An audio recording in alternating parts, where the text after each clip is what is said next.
Hello and welcome to the Forge of Freedom podcast. I'm your host, Alex Ooley, and this is episode 132 of the Forge of Freedom. Today I have Jeff Knox back in the studio to reflect on the recent NRA annual meeting and to discuss the state of the NRA and the NRA's future. For those who don't know Jeff is the director of the Firearms Coalition, an independent rights advocacy organization comprised of gun clubs, grassroots organizations, and individual activists. Founded in 1984 by gun rights legend Neil Knox, the coalition has been actively working to educate, inform, and influence the public and our public servants for almost 40 years. Jeff was on the podcast back in September of last year to discuss his candidacy for the NRA Board of Directors as one of the four for reform candidates. And today I'm happy to say that all four of the four for reform candidates were elected to the NRA Board of Directors. And so today we're going to talk to Jeff, get his insight and sort of his reflections on what occurred at the NRA annual meeting, what occurred at the members meeting, the Board of Directors meeting, and then what the future of the NRA looks like. So with that being said, Jeff, welcome back to the podcast. Thank you, Alex. It's always great to be with you, and thanks for the opportunity to talk to the folks. Yeah, and I should say, congratulations. I knew it was kind of a long shot. Not only were all four of the reform candidates elected, but they were elected by petition, right? You were not on the endorsed nominating committee list. And right, we had to would you mind to talk a little bit about the significance of that? We had to get on the ballot via the petition process, which has gotten more difficult in recent years. They changed the bylaws a few years ago and made it typically harder to get on. You needed more signatures to get on the ballot. But we were able, all four of us, to get the signatures needed to get on the ballot. But historically, a petition candidate, someone who's not anointed by the powers that be, has a very slim chance of getting on the board. We ended up with four of us. Three of us were in the top five, and my friend Dennis Fusaro came in at number 16, which is very respectable. There were actually two past presidents that didn't make the cut. Yeah, I think it wasn't, obviously you didn't get everything that you wanted as a reform candidate and as many of the members wanted to see, but I think it was a great start, to say the least, and we'll get into that here in just a little bit. But one thing I'd like to mention, or like to have you discuss before we get into what occurred at the NRA annual meeting, is just say a little bit, if you would, about the structure of the NRA, because frankly, it was a bit of a mystery to me about how the NRA was organized. You know, who are the officers? Who are the board of directors? What are the executive committees? What do all these terms mean? Because I think that will help us sort of set the groundwork for our discussion about what happened at the NRA annual meeting. Yeah, sure, Alex. The structure, the thing that most people don't seem to understand is the executive vice president. The executive vice president, which was Wayne LaPierre for 30 years, is the CEO of the corporation. And in a normal corporation, you've got the CEO, who is the hired guy who runs the operation. Then you've got the board of directors with the chairman of the board, who they're the ones who set the policy for the organization and drive that, and who the CEO reports to. So in the NRA, we call that position the executive vice president, and lately they've been referring to it as executive vice president / CEO. They also refer to it as EVP to keep it short. But that's the office that Wayne LaPierre held. He was hired staff, and I want to make that really clear, that people understand that the EVP, the CEO, the executive vice president, whatever you want to call that guy, he's hired staff. He's also technically an officer of the corporation, so he has responsibilities in that direction. But the way NRA is set up is we have a president of the board, we have two vice presidents, the first vice president and second vice president. Those are just in order of next to become the president, generally speaking. It's not guaranteed because they're elected each year. But then beyond that, you have the overall board of directors. The president, the first vice president, and the second vice president are elected from among 76 directors. We have a board totaling 76 members, which is ridiculously huge, very unwieldy, very difficult to reach consensus with, and tends to become a rubber stamp when you get a situation like we had at NRA, with the CEO being in office for so long that he became the controlling interest and the board became his rubber stamp. And so that's a big problem. Within that, we also have the board of directors, 76 members. 75 of those are serving 3-year terms. A new batch of 25 is elected every year, so it rotates through, but the incumbents almost always win, and so you get the same people over and over and over again for years and years. The board of directors only meets 3 times a year, and that's not very often. Within the board of directors, there's what's referred to as the executive committee, and the executive committee is a select group of 20 out of those 76 that they have the power of the board in between board meetings.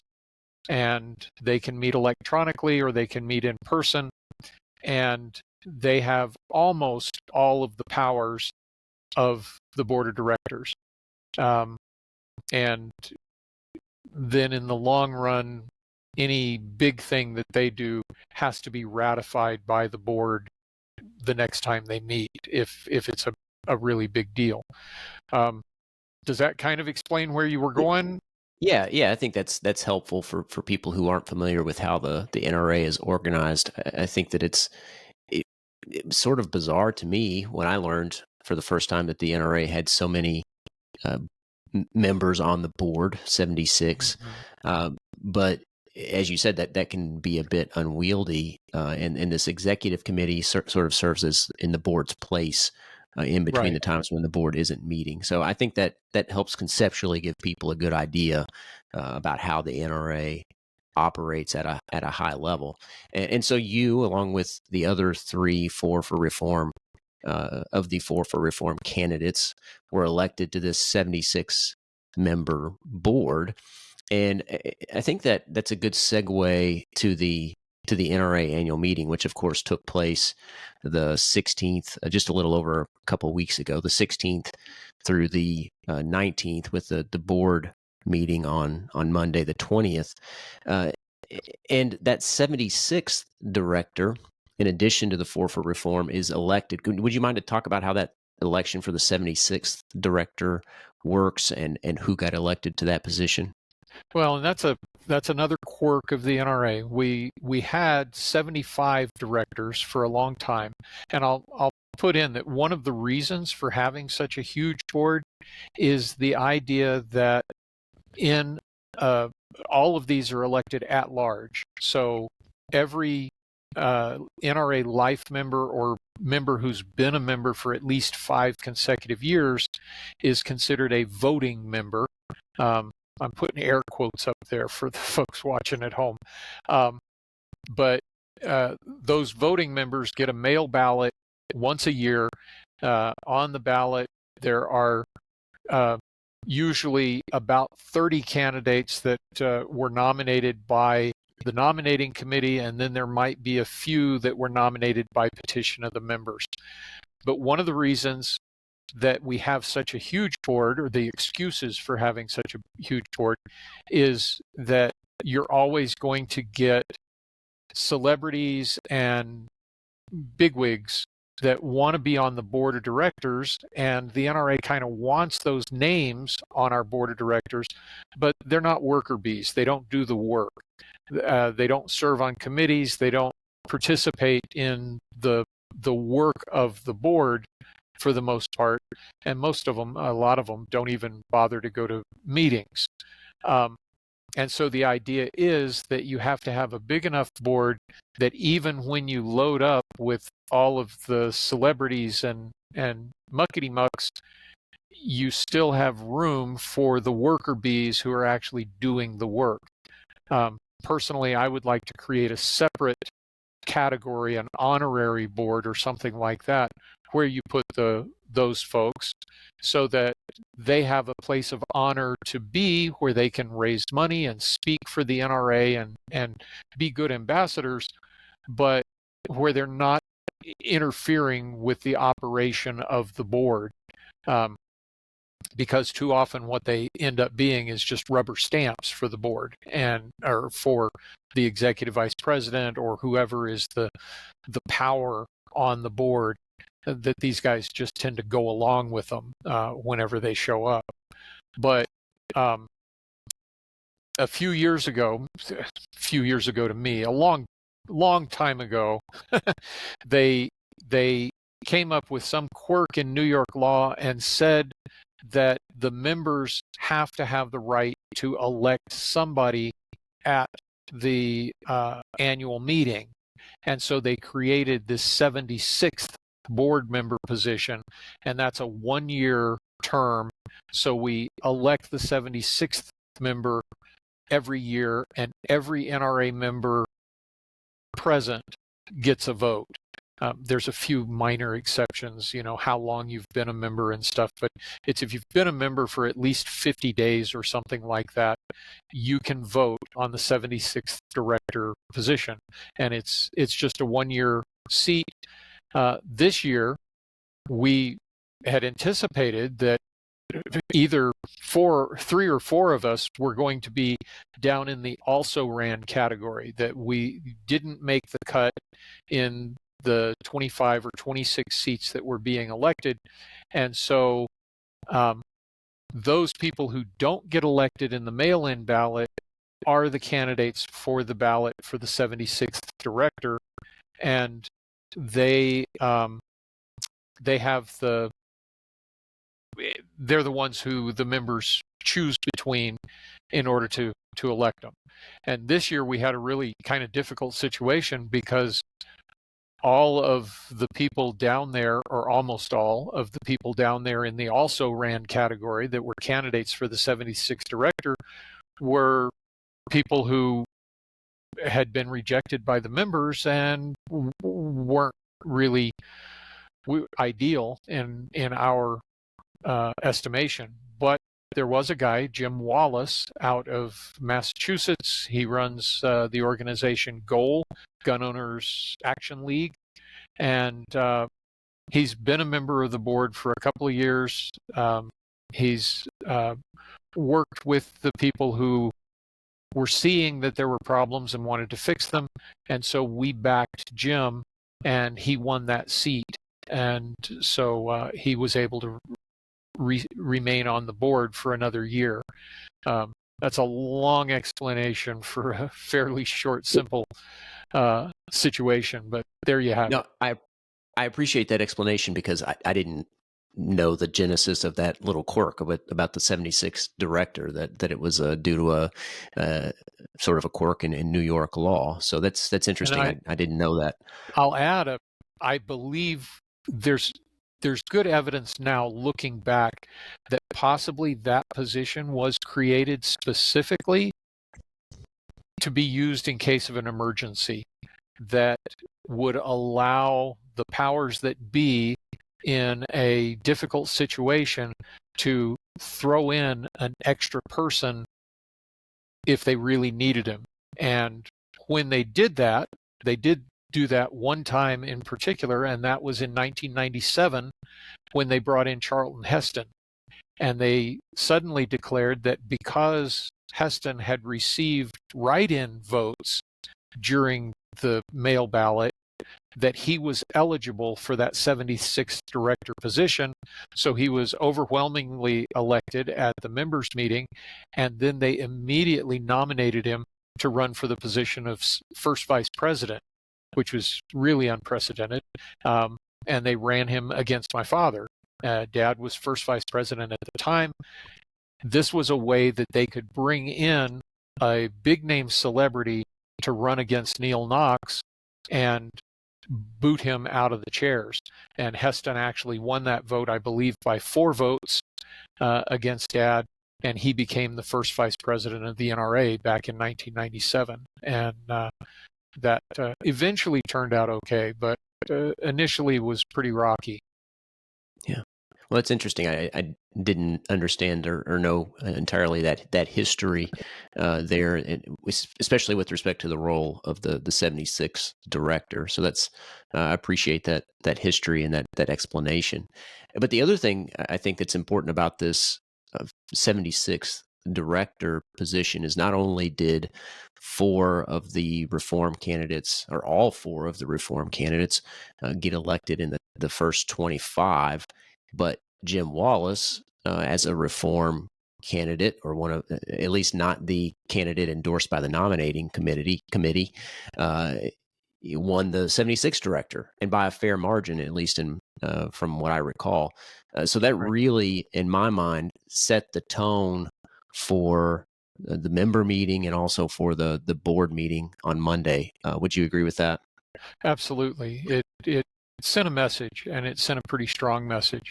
And actually, the chosen one for from the establishment was a guy named Joel Friedman. And Joel's been on the board for many, many years, and I think this isn't his first time. I'm sure it's not the first time that he's not quite made the cut and has run as 76th director, and in the previous case been elected to that position. But in this case, Joel didn't win. Jim Wallace won, but one of the sitting directors who was having health issues decided, after Joel didn't win, that director decided to resign from the board. And so that moved Joel Friedman up onto the board anyway to finish out that director's term.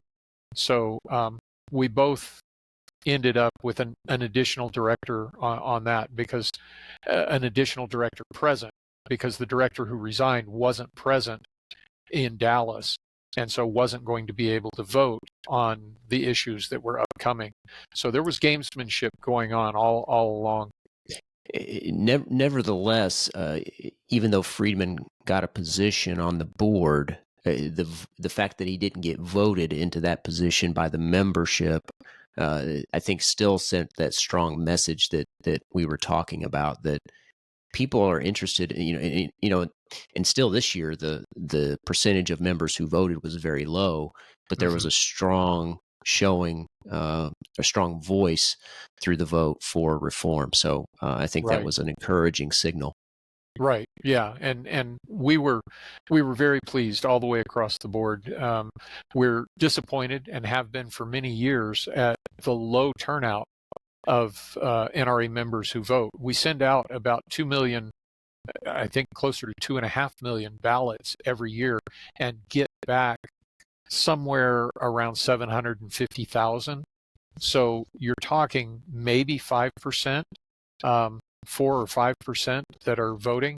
And at its peak, I think the best that the NRA was doing was something like 7 to 8% of eligible voters actually casting a ballot, and that's pretty poor. One thing that I think, obviously, I think the New York trial, and the case brought by the New York Attorney General, Letitia James, played a huge role in, I think, the turnout of the reform vote. But nevertheless, the NRA, the establishment leadership at the NRA, what some people refer to as the old guard, continued to stick to their story that the NRA, the case in New York by the New York Attorney General, was a witch hunt, that the NRA was a victim of these outside third parties, that the NRA was actually the winner. They were the victim in that case, and that they're due money back from these other parties. Names that remain unmentioned by the officers at the member meeting, i.e., Wayne LaPierre. Would you mind? Let's get into that just a little bit about the membership meeting at the NRA annual meeting. What were your impressions about how that meeting started, the tone of the meeting, and what transpired at that meeting? Well, to begin with, one of the first things that is done at the members' meeting is adopting the agenda. And the agenda is published in the bylaws. It's a rule that's in the bylaws. Here's the agenda for the meeting. And if you want to change this agenda, you have to do it with a 2/3 vote of the members present. In the last several years, they have added a line at the bottom of the approved agenda, of the bylaws agenda, saying that we're going to adjourn at 12 noon. And if the members accept that, then that's on the agenda. Now, in my experience, under Robert's rules, and that's what we follow at the NRA, is we run our meetings based on Robert's rules of order. And under Robert's rules, I was under the impression that if you had an adjournment time on the agenda, that was the point where the chairman of the meeting would say, okay, we've reached our adjournment time, and I will entertain a motion to adjourn at this point. I've since talked with a few parliamentarians, and they agree with me that that's the way that should be done, but it's unclear in Robert's rules, and apparently it's acceptable for the chair to, at that point, say, okay, we've reached the time for adjournment, so we're adjourned, and just hits his gavel based on the vote that was taken at the beginning of the meeting. I had warned people that this was probably going to be there. I had asked people to be sure and challenge it, and considered it something of a test vote, that if you can stand up and say, hey, wait a minute, this is our meeting, it's the members' meeting, and yes, Donald Trump is going to be speaking later, and yes, there's a bunch of guns and gear over there that we all want to go look at, but this is going to be at a point where we might be in the middle of important business, so we should make the decision on whether we want to adjourn at that time. So let's not include that last line in there. And I was really disappointed that no one stood up to challenge that, as I had expected someone would.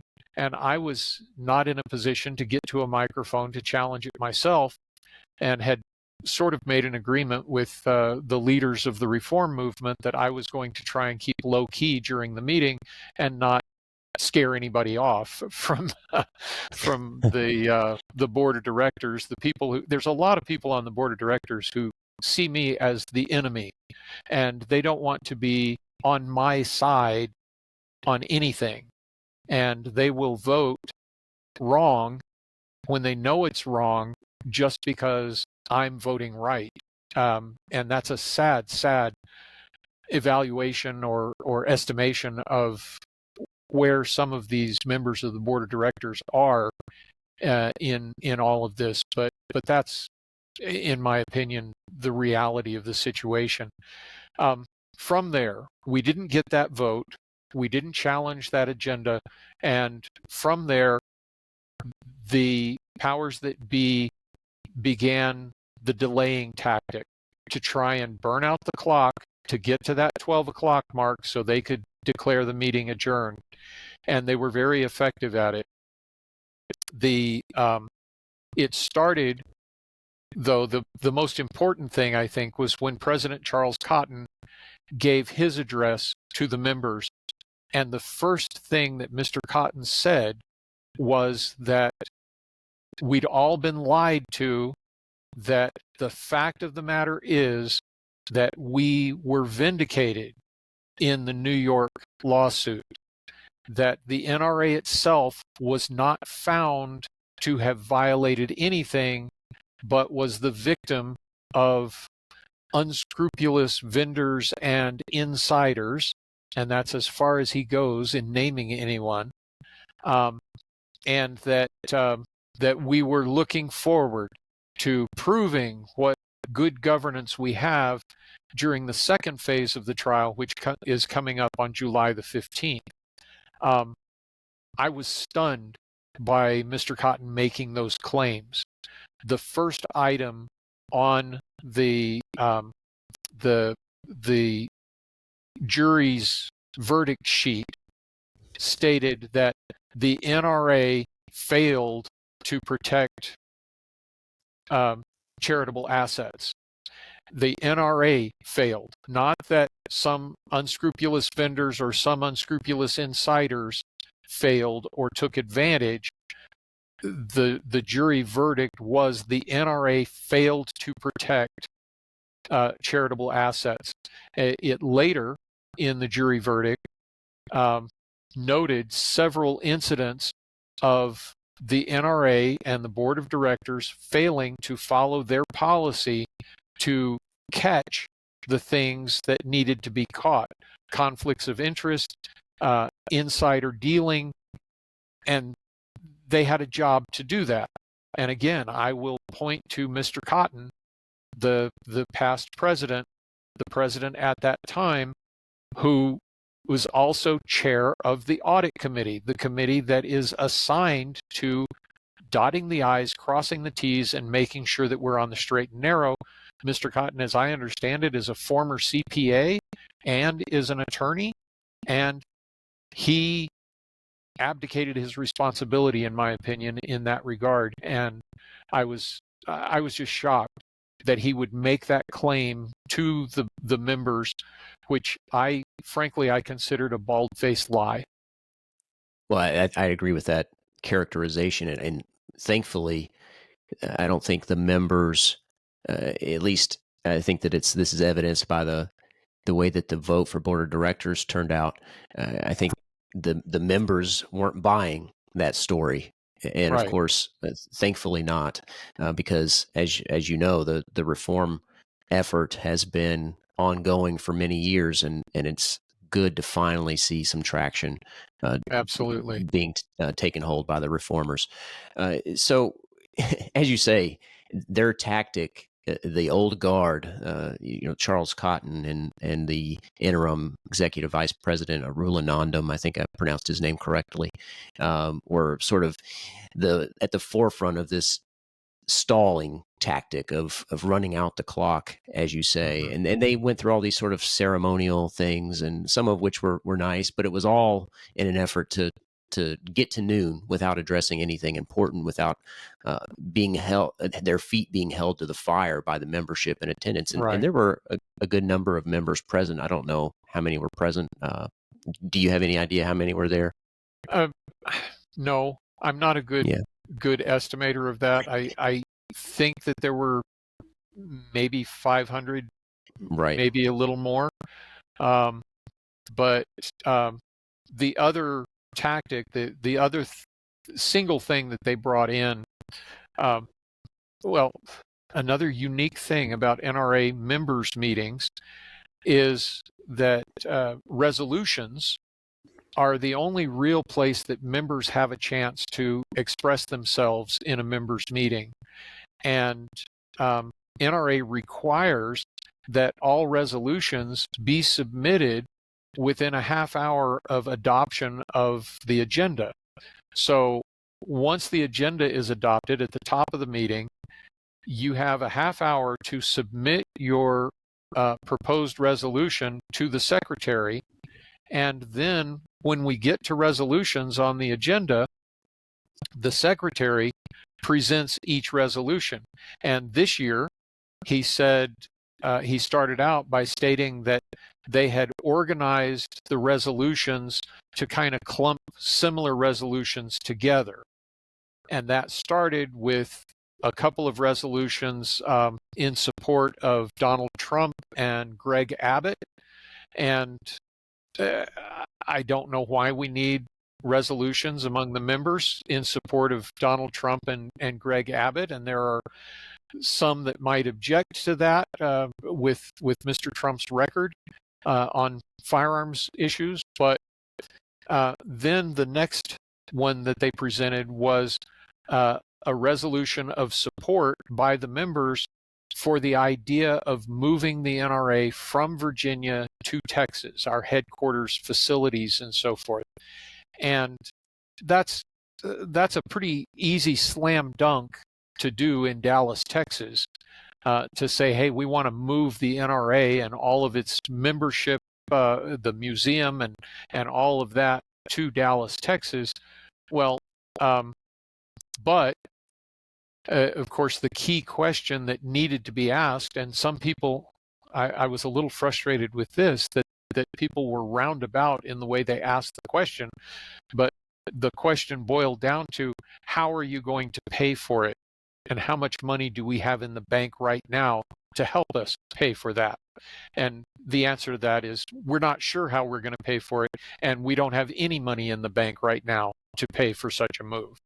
And that's the facts. But we spent how long? At least a half hour discussing that and arguing about that and listening to excuses and roundabout things, including a statement that we would have a better pool of better qualified candidates available in Texas, which is good to say to a Texas audience, but is pretty disheartening to the existing NRA staff that have been biting the bullet and really taking it in the shorts for the last 5-6 years.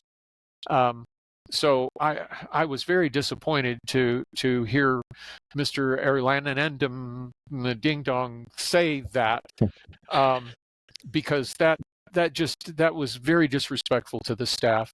Yeah. But several people stood up. Rob Pincus did a great job when he stood up and expressed his concerns and was able to demonstrate that resolution was actually written by the second vice president and given to one of his family members to introduce as a resolution at the meeting. And in the end, we won that. The members in Texas, in Dallas, voted no, we do not support this move to Texas at this time. And I think that was a real loud signal that you guys don't have the votes in this meeting. Unfortunately, right at the end of that, Amanda Suffolcool, a member of the board for the past year, stood up and she was asking questions and presenting her position on it.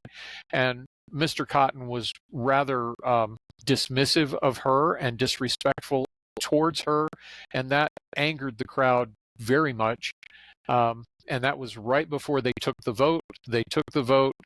The resolution failed, and then Mr. Cotton immediately said, well, we're at 12 o'clock, so it's time for us to adjourn.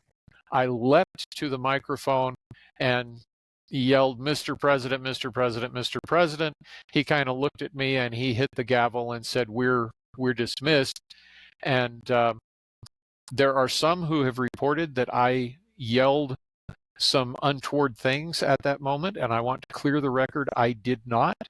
I didn't yell anything except Mr. President, and that's not how it's supposed to be done.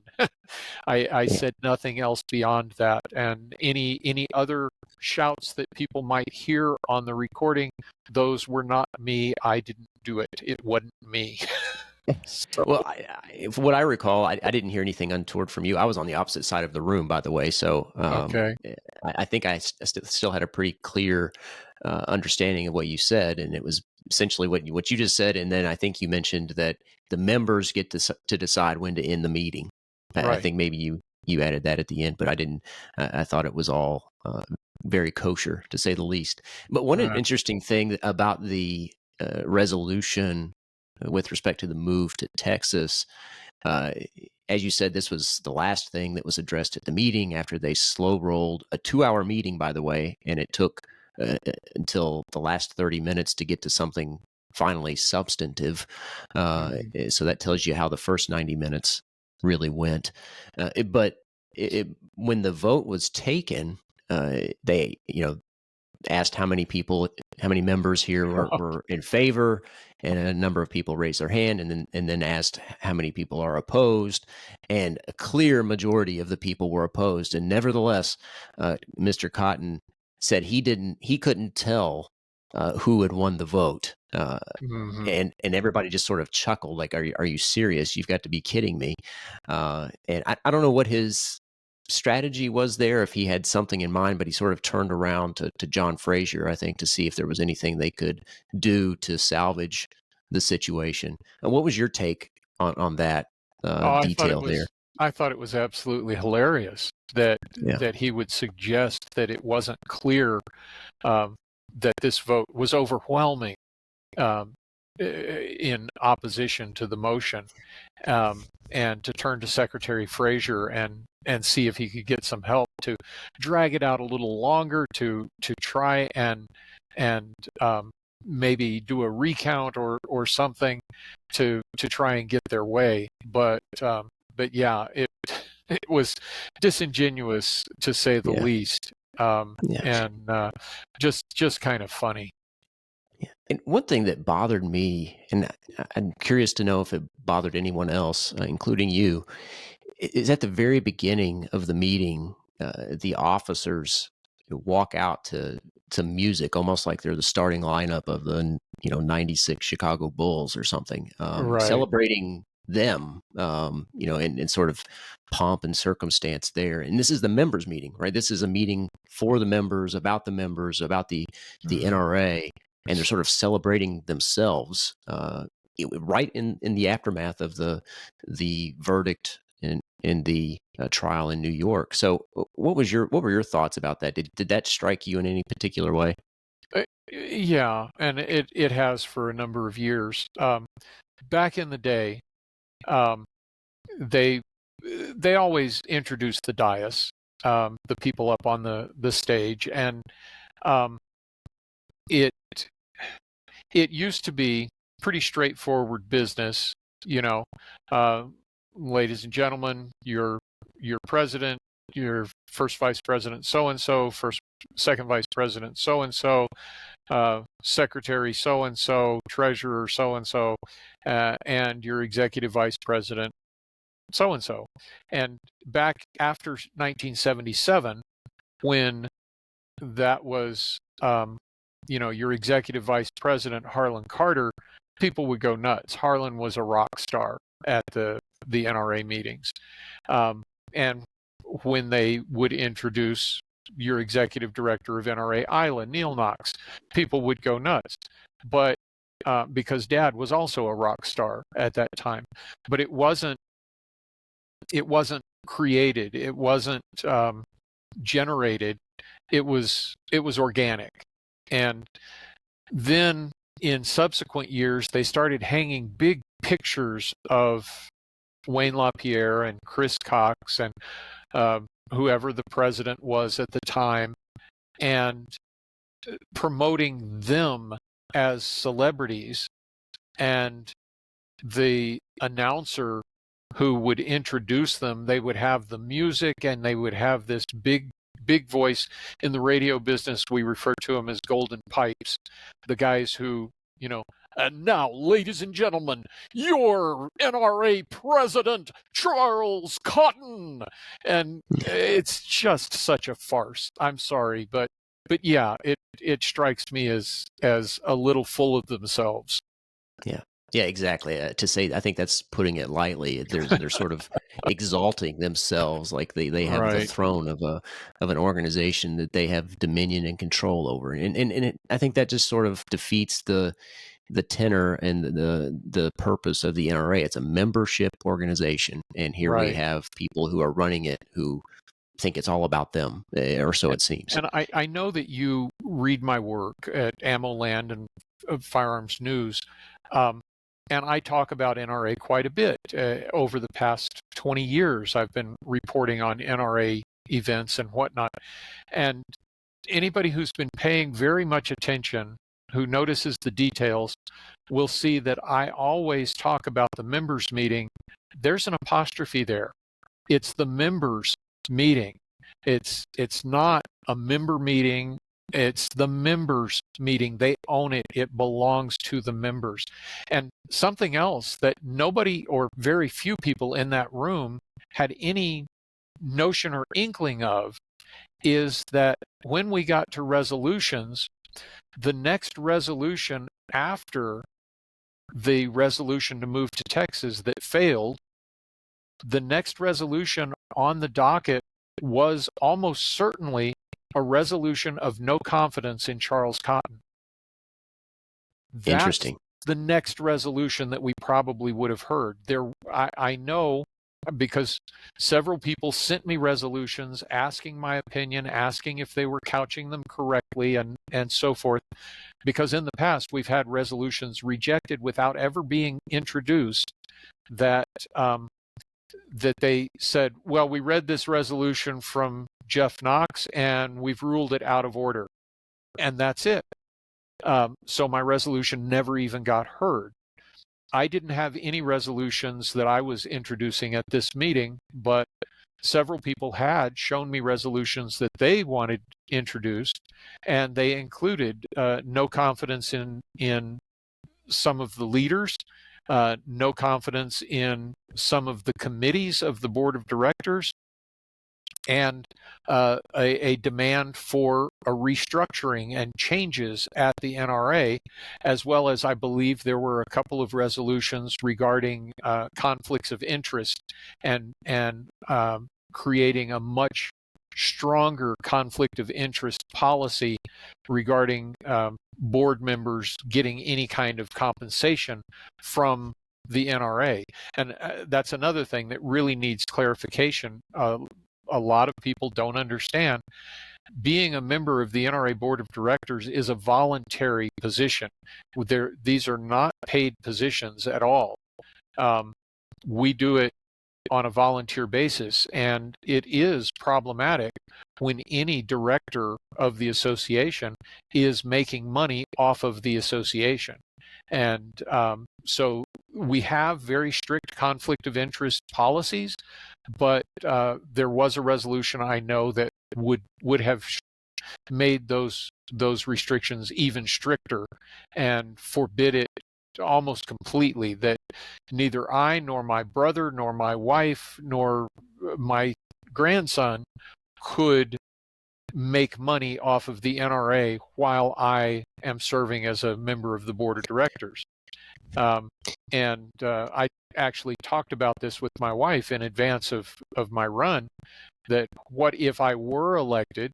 I'm a gun writer. I write about guns and gun politics, and there's a possibility that at some point in the future, the NRA would say, hey, Jeff, we want you to write an article for the rifleman. And, you give us 2,500 words and we'll pay you $1 a word or 50 cents a word. So $1,000 to $2,500 to write for the magazine, which is what all of the writers, that's a typical scale payment. And my wife's, bless her heart, her answer was, you can't take money for that. And I agreed with her, and I was very glad that was where she was on that, because we're not wealthy people, and that's turning down money is not an easy thing for me, but I felt that's right, and I'm going to stick by that.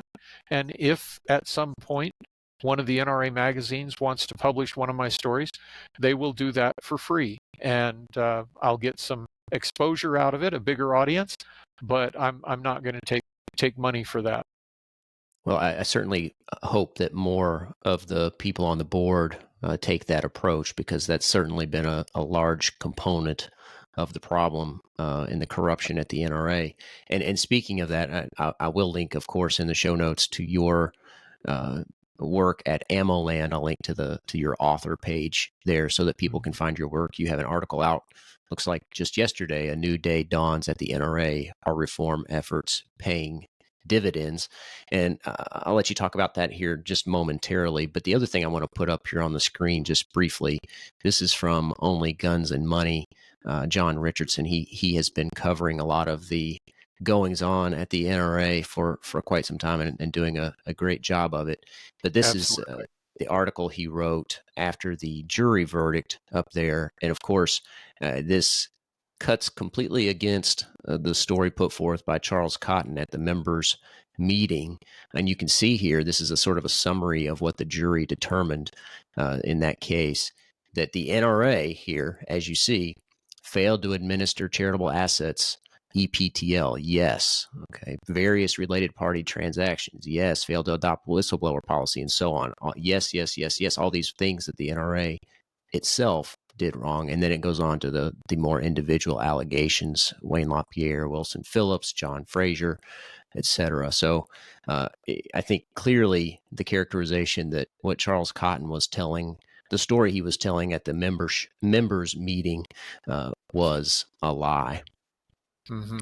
Absolutely. And John Richardson has done really good work as an independent journalist, blogger, digging out some of this stuff and finding the facts and getting them out to people. And I would highly encourage anyone interested to subscribe to his blog, because it's always interesting and isn't only NRA stuff.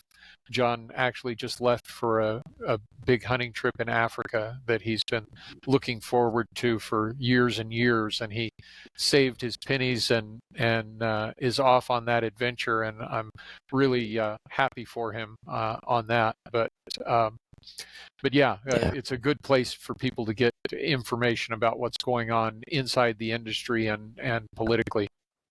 So I'll definitely encourage folks to follow your work at AmmoLand and his website, onlygunsandmoney.com. And then the other resource that I'd encourage people to follow is nraindanger.wordpress.com. And I'm going to share this page here from their website just briefly, so we can talk. I think this is a good segue to talk about the board meeting that took place on Monday. So the members meeting was Saturday, and it came to an abrupt end at noon, as you say, right before the resolution regarding no confidence in Charles Cotton. So that would make a lot of sense about why he was so anxious to end the meeting. But the other thing here in this article, at the bottom of this article, shows that at the board meeting, there were a number of reform folks elected to officer positions that we talked about already: first vice president, second vice president, and executive vice president. And the only one where the reform candidate did not prevail was the president, where Bob Barr won. Would you mind to talk to us a little bit about what occurred at the board meeting and what this election, the election of these members, tells us about the future of the NRA? Right. Well, and on your screen it says that President Barr won by a vote of 37-30, and all of these elections broke down at something close to that, 36-31, in that neighborhood. So we're a very closely split board. Our candidate for president was Buzz Mills, the owner of Gunsight Academy. He's a successful businessman who went on to purchase Gunsight, of course, founded by Jeff Cooper back in the late 70s, mid 70s. But there was a perception, and this is a lot of what I've gleaned since then. There was a perception that Buzz was going to push too hard as the president and was going to basically fire up his chainsaw and go to town on the old guard, or the cabal, as some call them, the LaPierre sycophants that have been running the organization while LaPierre was the executive vice president and since. But so Buzz lost that first vote, and we were very disheartened by that, because we thought that that if Buzz lost, we were going to lose everything, was really what we were thinking. And then we were very pleasantly surprised when our candidate, Bill Backenberg, won the first vice president position over the nominating committee's candidate, and then surprised and pleased again when Mark Vaughn won as second vice president. For the executive vice president / CEO position, they brought in a ringer at the last minute, and they nominated Ronnie Barrett of Barrett Firearms, the founder of Barrett Firearms. He's since left the company and retired, but I think Ronnie would have been a great executive vice president, but I think that he would have slow rolled even more the changes that are necessary. Instead, our candidate, Doug Hamlin, who has for a number of years been the director of publications at NRA, won that vote, and he is now our EVP and CEO. And Doug is pushing a little harder. One of his first acts was to bring back Joe DeBergalis, the former executive director of general operations, and Joe had been fired just before Christmas this last year by Wayne LaPierre and replaced by Andrew Arulanandam, and that put Arulanandam in position to become the interim executive vice president, because the executive director of general operations is the person who fills that seat if it's vacated. And so LaPierre planned this. He knew he was going to announce his resignation, so he fired DeBergalis, brought in Andy, got him in position to be his successor, and then he announced his resignation. And a lot of people were a bit upset about that. So that was one of the first things that Doug Hamlin did, was bring back Joe DeBergalis. And then he also named a guy named Mike Blaze, or Blaz, I'm not sure how he pronounces his last name, B-L-A-Z, but he put Mike in the position of general counsel, which is a position that had been held by John Fraser as well as secretary. So John Fraser was secretary and general counsel, and so Doug replaced John in that general counsel position. That's the top lawyer inside NRA, and that's a very important change that was made. There was another vote for the secretary at the meeting, and Mr. Fraser survived that vote actually fairly handily, and I am at a loss to understand why. I like John. I think he's a very nice fellow, but he was found to have I'm going to put this back up on the screen here. Yeah, it shows a breach of fiduciary duty, yes. False filings, yes. And so, right. And they nevertheless focused on that the jury didn't find cause for removal, and what they didn't clarify, they did a little bit, but they kept backing away from it, was that the cause for removal, no, that's the jury found that they didn't have cause to remove him, not that the NRA didn't have cause to remove him. And that's a very important distinction, and was surprising from the jury that they said, yeah, their take on it, I believe, was he was just following orders and doing what he was told by his boss. And you could say the same thing about the guys at Buchenwald and Auschwitz, but well, that was their defense, right? Yeah. Yeah, and John, he was in a very difficult position, and it's hard to turn your back on the paycheck that John was receiving at that time, and so I can kind of understand it. I can't really I can't really forgive it. I can't allow it, and I would and did vote for the alternative candidate who was one of his top deputies. But um, and that was very bold of her to allow her name to be put in nomination. But yeah, they elected John back to be the secretary, and it would be well, it's out of Doug Hamlin's wheelhouse to he can fire Mr. Fraser. It's within his legal authority, but it would be improper for him to do so right after the board has reelected him. And barring, as long as Mr. Fraser doesn't do anything else that would justify his firing, it would be inappropriate for Mr. Hamlin to do that at this point. But I think that Doug has made some good changes. He's made some bold moves, and I think that we're moving in the right direction right now. And I'm hopeful that we can get more of this straightened out before we get to the second phase of the New York trial, which is for the judge in that trial. It's a bench trial rather than a jury trial.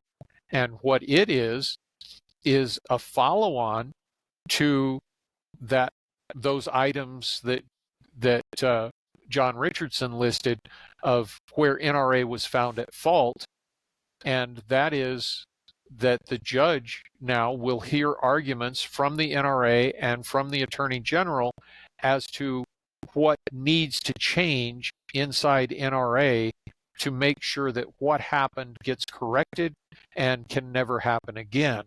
And so that's what that next phase of the trial is to address what you've got on your screen, where the failures of NRA and the problems at NRA.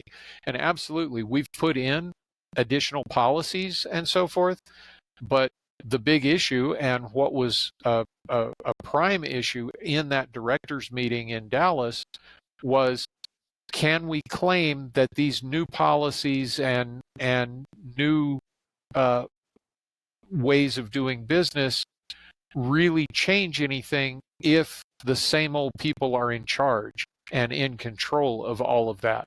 And clearly, the majority of the board believes not, and believes that we definitely do need to be able to go into that trial in New York with people with cleaner hands. I won't say that it's people with clean hands, because all of them were serving while Wayne and company were engaging in the business they were engaging in, and these folks weren't loudly demanding change at that time. We all tend to get lumped together as reformers, and I don't think that that's quite accurate. Dennis and I and Judge Journey and Rocky, we came in with the purpose of dramatic change in the NRA. The reformers on the board are existing board members who have seen the light, recognized that there are problems, and are taking actions to try and correct those problems. But their agenda and my agenda are going to be, in some cases, drastically different, and in others, just a little bit different. But we're not just one team or one faction. And I think that needs to be understood. I support what they're doing, but I would like to go farther. I would like to see more. I want a board of 15 members, 9 to 15 members of the board that's a real professional corporate board running this $500 million a year corporation. And there's a lot of people who would rather keep their positions on the board. I'm not qualified to be a member of a 9-member board for a $500 million corporation. And so I would gladly vote to give away my seat to that, to lose my seat, to have that better, more professional board in place. But a lot of other members of this board would not vote that way. I'd like to give you my perspective as an outsider, insofar as I'm not a member of the board. Obviously, I'm a Sure. member of the NRA, about how important this board meeting was on Monday, May the 20th, because I think it would have been much to no avail if the only success we'd seen at the NRA annual meeting and leading up to the NRA annual meeting was the election of the Four for Reform. Because frankly, without these leadership roles being filled by people who want to see some reform, some change, even if it may be more moderate change than what you'd like to see, I think it would not be enough. It'd be too little, too late, frankly, because the NRA is in a dire position financially.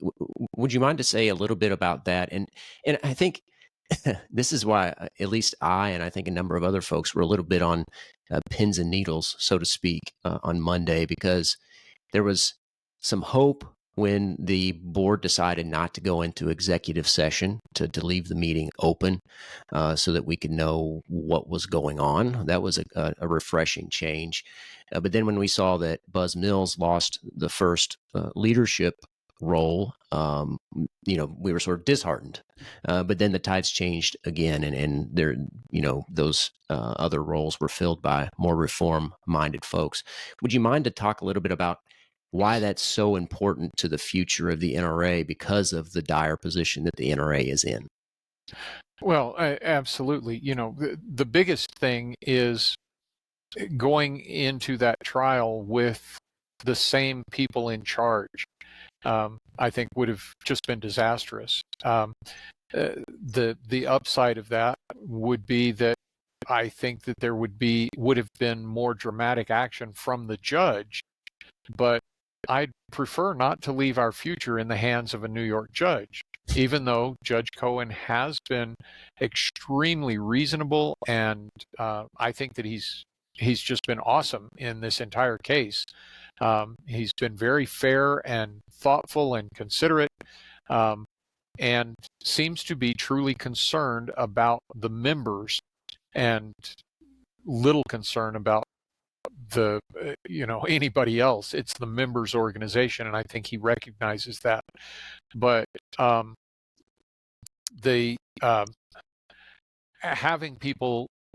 having this dramatic shift in the direction of the board, I think is critically important and can't be understated.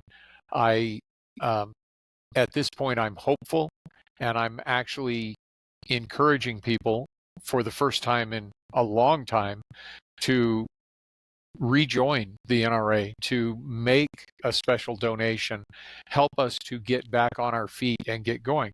And there's a lot of people who are taking a wait and see attitude, and I fully understand that. And there are others who think that the best solution is bankruptcy, because in a bankruptcy court, they would order a full reorganization. And I think that would be a good thing. But again, you're putting things in the hands of a judge rather than the members. And I would much prefer to see all of this fixed by the members and by the members of the board that the members have elected. And going forward, we have an election every year. And so in the next election, I would hope that we have a very large slate of candidates that the members can choose from and look at and say, okay, these are the guys who have been there and haven't fixed it, even though some of them might be what are now considered reform members of the board, but they were there throughout. And so maybe it's time for somebody new. And my personal position on this going forward is I believe that I will only endorse new candidates to the board, that I won't endorse anyone who's already been elected. I think that that's going to be my position going forward, that new blood is good blood, and I will be looking for highly qualified candidates to endorse and support in the next elections, and then it'll be up to the board. But we've got to survive for the next month, the next 3 months, the next 6 months to get to that point so that the members have another chance to make more changes to the board of directors and keep us moving in the right direction.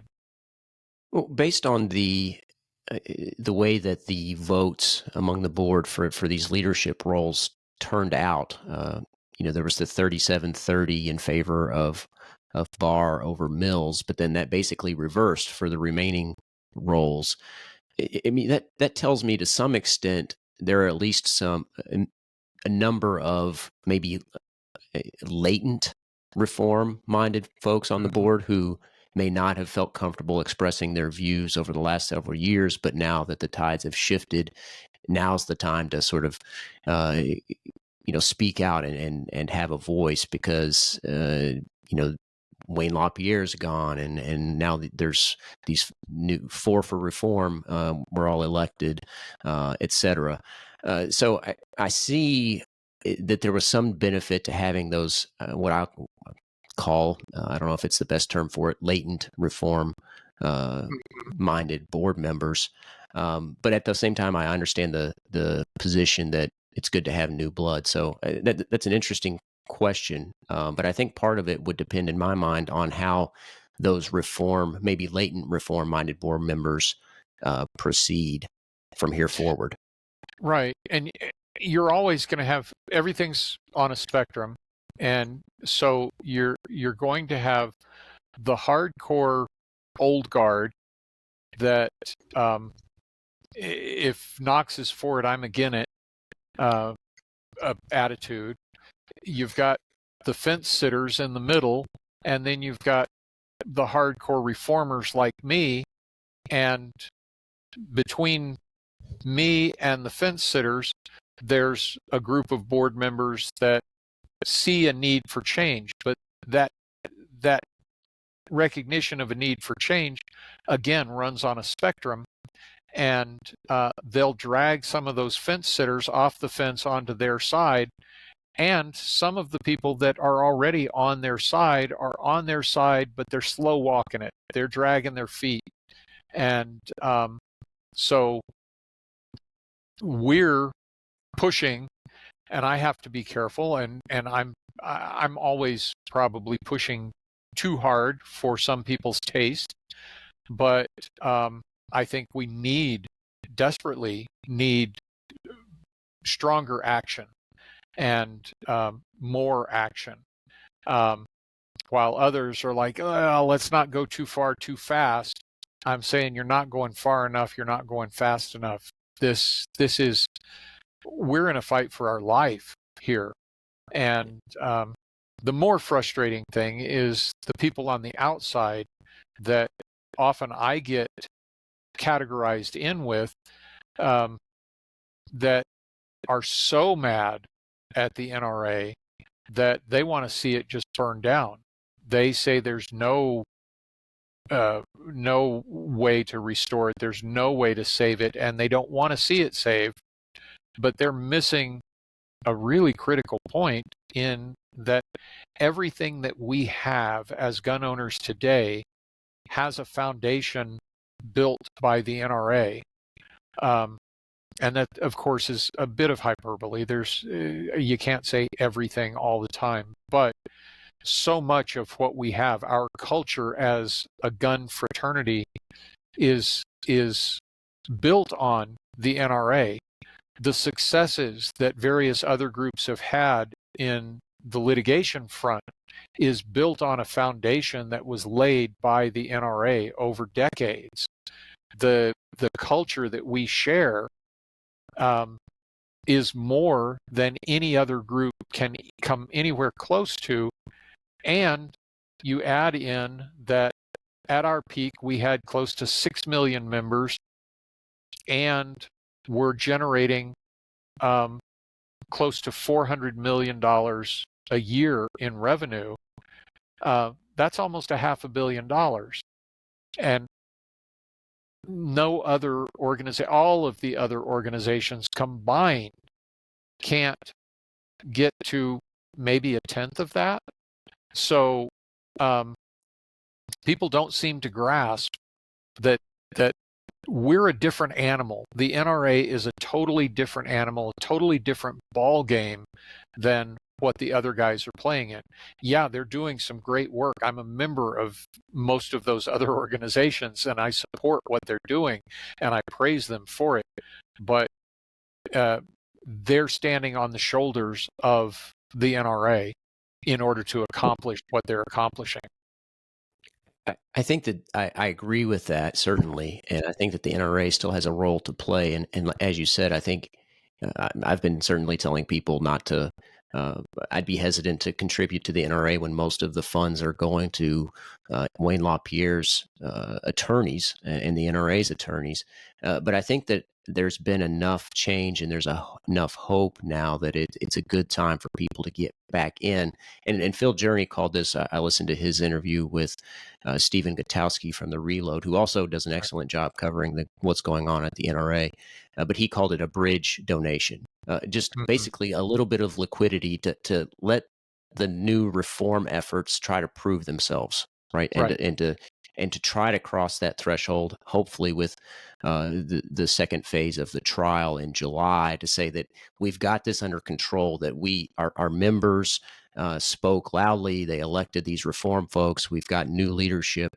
We can clean up our own house now, and we're in a position to do that. We've taken significant steps to doing that.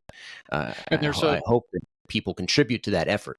Well, I appreciate that. And there's a real possibility that the changes that we made in Dallas and subsequently, that this will be enough that we can go to the New York Attorney General and to Judge Cohen, and we can get a settlement before the July 15 trial, that we can avoid that trial completely and the expense of that trial, because it's very expensive. People don't seem to understand when you go to trial and you've got attorneys in the courtroom all day, every day for 2 weeks, and they're traveling back and forth to that, you're paying, and in Bill Brewer's case, I believe that's $1,400 an hour just for him to travel there. So we pay him for his time traveling, we pay him for his time there, we pay him for his time on the phone, we pay $1,400 an hour for every minute that this guy is thinking about the NRA case. And personally, I'd like to see him completely out of our domain, but that's not a decision that I get to make. But yeah, it's possible that with the changes that we made in Dallas, that we could avoid that trial altogether, and the millions of dollars that trial is going to cost, millions of dollars that we frankly don't have. So, I would rather see a settlement and even the possibility of bankruptcy, although I have a innate dislike for the whole concept of bankruptcy. But entering into bankruptcy protection might in the end be the best thing for the NRA. It's not something I'm pushing at the moment, but there are forces out there that are arguing very strongly for that, and I can't find a whole lot of fault in their argument. So yeah, at this moment, it's a game of survival, and can we survive long enough to get this fixed? And so Phil's term of asking for a bridge loan from the membership and from the industry to let's get us across. And for the industry, it's really pretty easy. These guys have been holding back. They've been going through a boom for the last several years. And they've been holding back donations from the NRA and involvement in the NRA, just as a lot of members have. But they could be advertising more in the magazines as a way to support the NRA. They could be donating some of their products as premiums and giveaways for us to use to help generate money, and they can make just straight up contributions to various efforts of what we're doing. And I personally think that one of the key things, once we do get our feet better under us, is we need to get back to customer service and our core activities, education and training, competitions, introducing new shooters, the insurance programs, so that when somebody says, why should I be a member of the NRA, we don't just say, shake our fist and say Second Amendment. We say, well, there are these following benefits that you get as a member of the National Rifle Association, plus all of that helps to fund our Second Amendment advocacy. And so there's a package there, and nobody else can offer a package like we can offer and accomplish what we can accomplish when we do it right. And we haven't been doing it right for quite a while now. And that brings up a great point. And maybe we can save that for another episode about the programs that have been neglected because of the turmoil at the NRA and the strife that it's caused the employees of the NRA as well. Absolutely. The poor employees, bless their hearts. Our staff has really, really bitten the bullet on all of this for so many years, and they deserve huge credit and praise and apologies from the administration, and we owe them greatly. Well, I certainly don't want to impose on you too much, but maybe we can come back on for another episode in the future to talk about those issues, as well as another topic that you alluded to earlier is sort of how these other organizations have benefited from the groundwork set by the NRA. I've heard from a number of folks that the culture at the NRA has been to sort of exclude outside organizations to defend the NRA's turf in the realm of the Second Amendment. And I think that, at least in my mind, that's a terrible approach. And I think Huge that mistake. The NRA would be much more effective if they allied with these other great organizations. So, absolutely. We see it. The NRA tends to see it as competition, and I don't see it that way at all. These are our compatriots, they're fellow travelers and allies, and we need to be working with each other.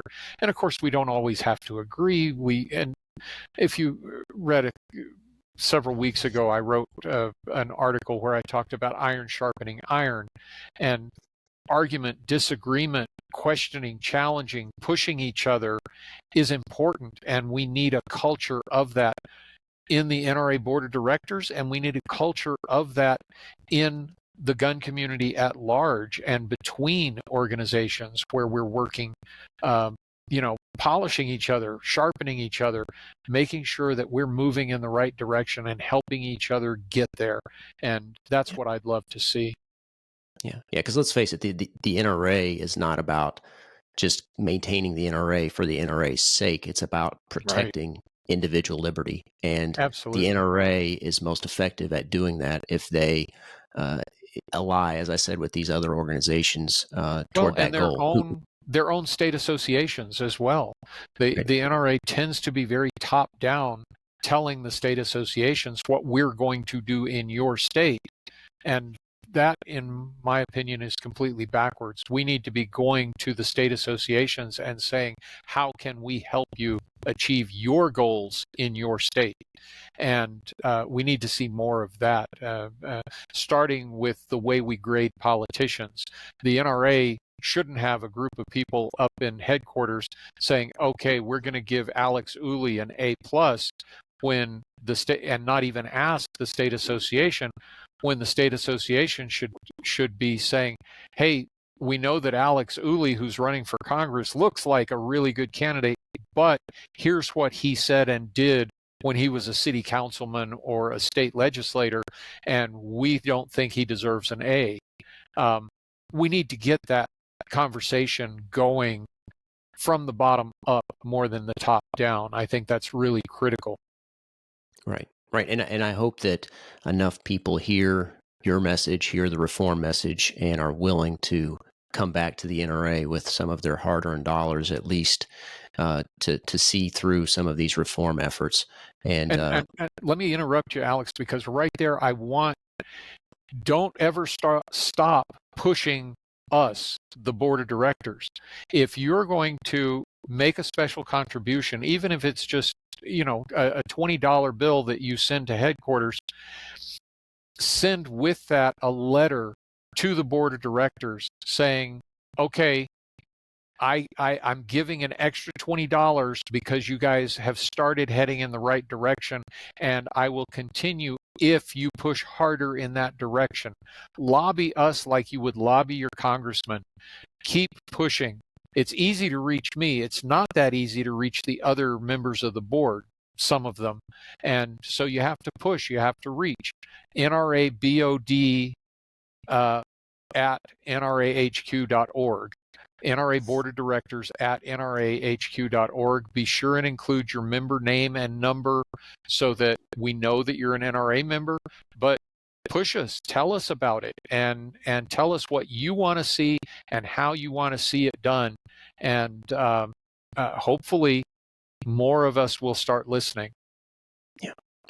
Yeah. I appreciate that perspective, and I hope that people will do that. We'll take you up on that request, because I think that that's what needs to happen to fix the NRA. I mean, that's what we talked about in September when you came on the podcast, and thankfully we've finally seen some headway in that direction.